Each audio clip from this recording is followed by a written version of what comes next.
Yeah, so we're not going to talk about Dagon today. Sorry, guys. It did seem like a really interesting story, though, actually. But yeah, so this is the third talk into the series about David and After God's Heart, Robin's called it. And we're looking, as Sarah said, at David as a shepherd boy, embracing God's work of preparation. Now, we've talked a lot about David, and we hear a lot about David, and children, teenagers, you've learned a lot about David at Sunday church. Now, do we know why? And I've wondered why. Do we actually know why David is so important in the Bible? Why is this figure of King David so important to Christianity? Any ideas? It's not a trick question, by the way. I don't know myself. Just I do have some points, but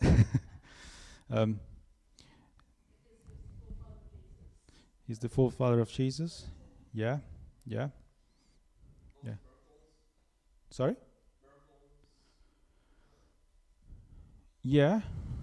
There were some miracles. Yeah, he did kill Goliath with a stone, which is hard to believe, but obviously God's hand on that.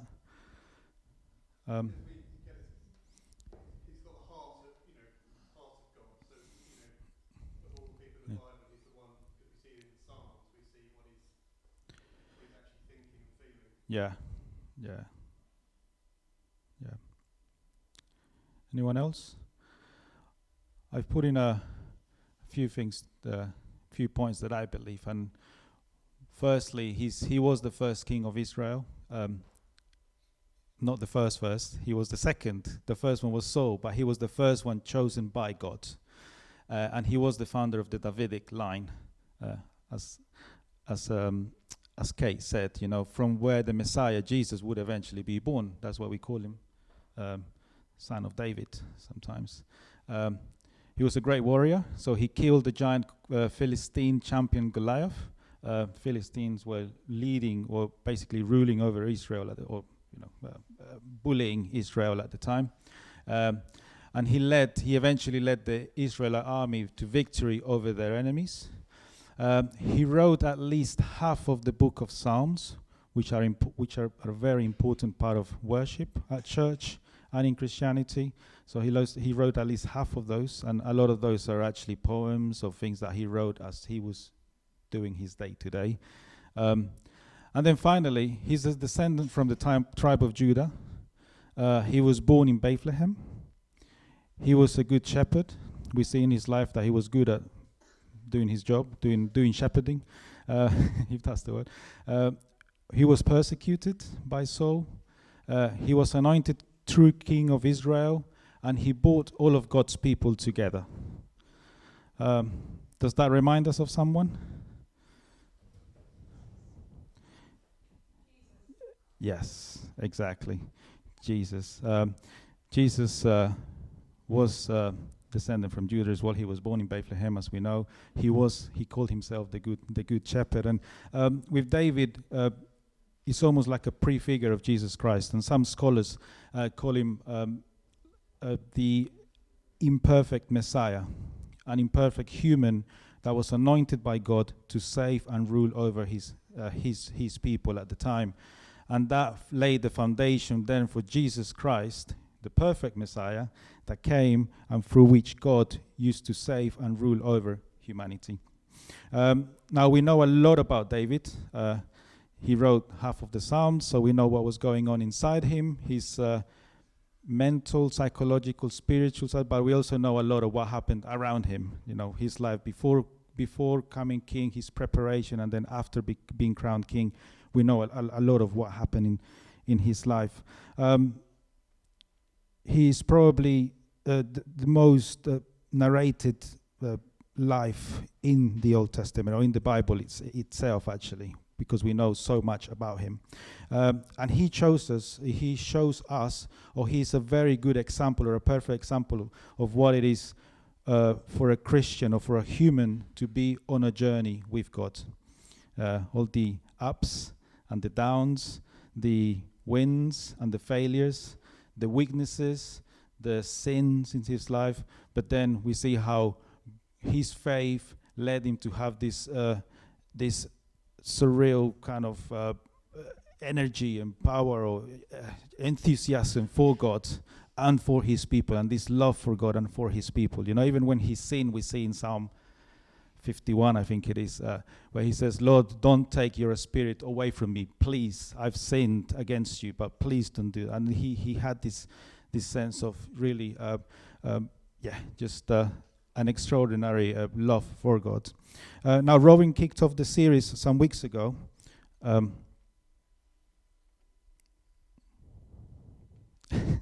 Here you go. So he kicked off the series some weeks ago on how Samuel went into Jesse's home and he anointed David to be the future king of Israel, and how he looked into a young David's heart. But then it will be a decade. He will have to wait over 10 years for him to actually be crowned king. That's a lot of waiting. It's like almost if you told at work, guy, you're promoted, but you have to wait 10 years, over 10 years to actually get there and be actually crowned or get the new position. That's pretty much, he had to wait. And not just that, it was over 10 years he had to wait, but actually everything that happened during that time. He went from being a shepherd boy to, as we read today, so as per Joy's reading, he was called into the palace to be close to Saul and to actually become a trusted person by Saul. He became his armor bearer. That was one of the most trusted positions in the royalty, in the kingdom. Then he becomes a warrior. He becomes a soldier for his army, and then he eventually goes to being persecuted by Saul, because Saul becomes quite jealous of him and he wants to kill him. So he ends up hiding in caves, and then it's only until Saul passes away that he's eventually crowned king. So we see that through his life, through David's life, until he is crowned king, there is this sort of preparation in David's life. There is this work of God building him up, kind of training him in order to become the person he wants him to be when he is eventually crowned king. And I think this is where, I personally relate to David in my life. I grew up in a church where I was told, what is your calling? Are you going to be a pastor? Are you going to be a missionary? Are you going to be an evangelist? And I've never actually seen myself as any of those things. I've never actually seen myself as having a position in a church or a position in church in general. And I kind of relate to David in this way, because I through all the ups and downs, I can actually imagine him in a cave, having been anointed some years ago, knowing or being told that he was going to be king, and actually sitting in a cave. And he's writing Psalms 57 is a good example of that, where he says, God, have mercy on me. This is people that I really want, that really want my head, and they are really like lions around me. Is this really going to happen? Was it really God's purpose that I was anointed on that day? And I felt, growing up in Christianity as well, like, when am I going to be ready to serve God? At what point am I going to be good enough to preach? At what point am I going to be, good enough to know the Bible and to give somebody a verse exactly when they need it? And when somebody comes with an issue, when am I going to be good enough to give him a word of wisdom? And I think it's part of our lives as Christians. We are never kind of there. The only time we will be there is when we get to heaven. And I think in that sense, I think that's where the human side of David, he was a human side, becomes very relatable. We are being prepared, and we are being trained as we serve God, and we are growing, and we fail, and then we get up again, and then God has mercy on us. we worship him, and then we serve him, and then might fail again, and then it's kind of a constant cycle. And I've going through just David's life, I've kind of just came out with a few points, 3 points, how God's life can actually help us, or how we can learn from David's waiting. And the first one is that God can prepare us and use us, whether it is in whatever it is that we do in our day-to-day.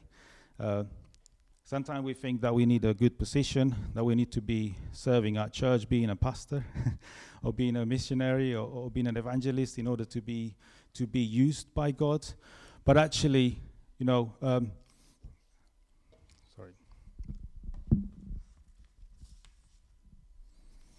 But actually, well, from what we read in the Bible, we see that in order to use David, God didn't really have to do a miracle, a big change in him. He brought him into Saul's life to play a lyre for him, which is basically what David had done all his life.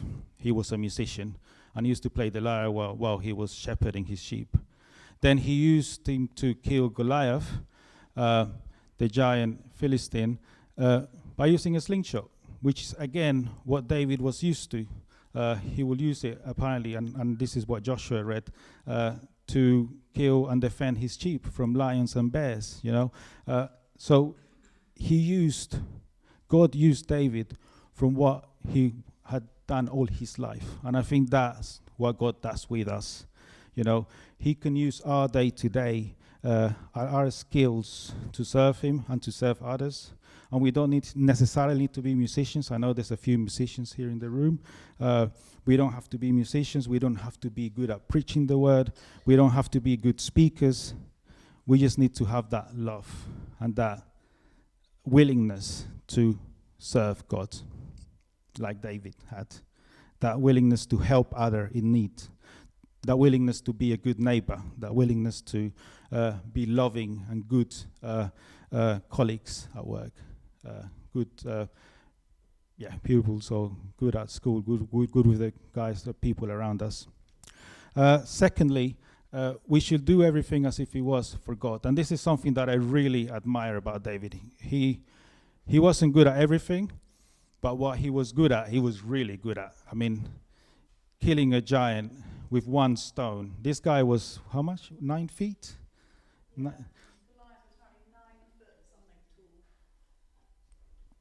Yeah, 9 foot something tall. That's up there. So imagine George, who's probably the tallest in the church.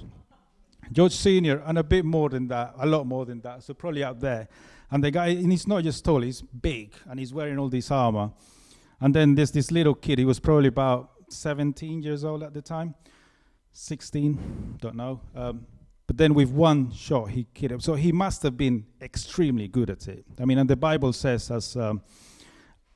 as Josh read as well, that he used to defend his sheep against bears and sheep. Against bears and lions, and maybe other sheep as well. But if my dad never had sheep, but if I was looking after my dad's sheep and I see a lion, bye little sheep. I'm not gonna get involved, right?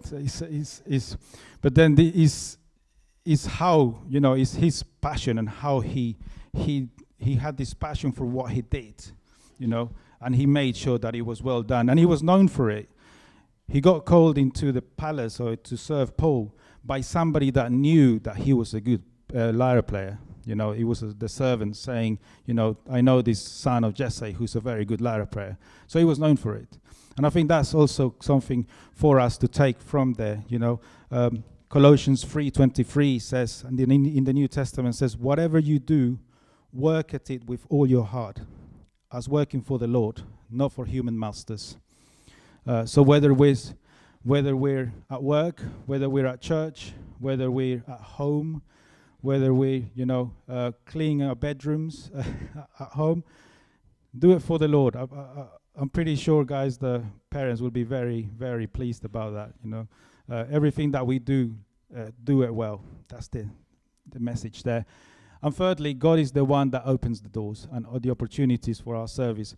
Now, throughout David's life, had been prepared as a shepherd, because he was eventually going to be shepherding people's nation, people of Israel. He was eventually going to be, he will eventually need that shepherd's heart to love those. And just as he looked looked out for those sheep and how he defended them, he would eventually have to do the same for the people of Israel. But then, when he brings him into the palace and to work with Saul, he starts preparing him for royalty. Because if he was one day going to be king, he will need to know, how to run a palace, how to run a court, how to administer, probably how to speak in public, probably how to lead people. He will need to know all of these things. So God was preparing him in that sense as well. And I think God, does the same with us. Sometimes without us even knowing, he uses our experience, and he, or what we like, or what we are good at, in order to open doors for us, and then use us at that point in time, and prepares us at the same time.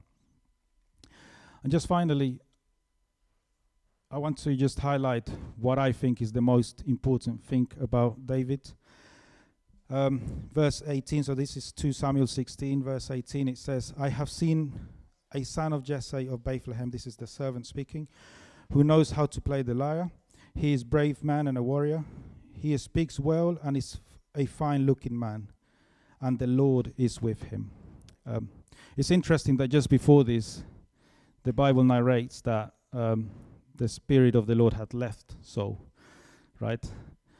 And then his servant had noticed, what you need here is the Lord. But it's clear to see, and it was clear to everyone around people that knew David, that the Lord was with him.